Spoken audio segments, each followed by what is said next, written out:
thought of it as just a very eclectic side thing that we were going to do. We did have a lot of ambition as to how we were going to present ourselves.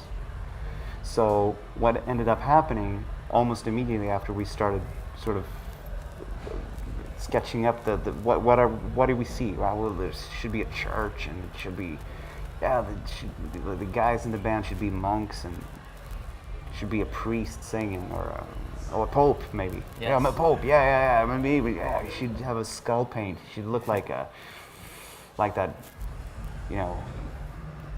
witch doctor in that James Bond movie. It was very, very inspired, very from a fan point of view, halfway cinematic, more so than rock and roll. And the first thing that we said was basically, okay, then we can't really do this now. We have to do this later. Okay. It took a bit of time to develop? Exactly. So that click probably came at that point. Okay. Because we noticed how far behind we were in order to sort of realize the idea. Okay. I think one of the major differences between us and most black metal bands, like the traditional ones, are that it's basically to sort of create this almost unpleasant atmosphere. As a fan, I love that too. Yeah. I like going to shows where, it feels like you're in an acid bath, basically. And it's fun, but it's somewhat one-dimensional.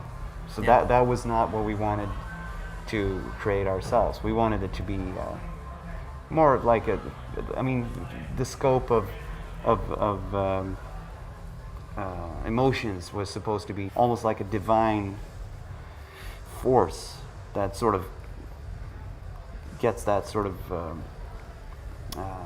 it feels like you're being touched by a sphere that you cannot really define.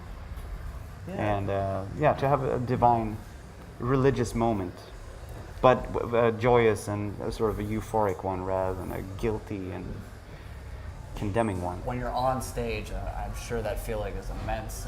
Is it easy to let your mind wander and wonder if there's some sort of divine presence involved or there with you, in whatever definition it may be to you personally? I feel it every once in a while. Yeah. I'm not an atheist.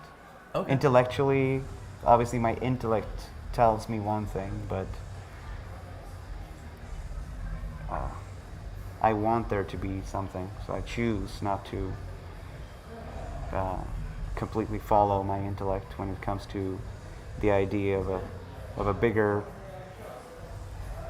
being or beings that I cannot explain, because we can't anyway, so it's like useless. Sure. That's the problem. Everybody wants to explain it, and if they have explanation about what's happening after you die, they're lying. That's the thing. They're lying to fuck you. That's exactly what they do. Yeah. That's the whole, business model.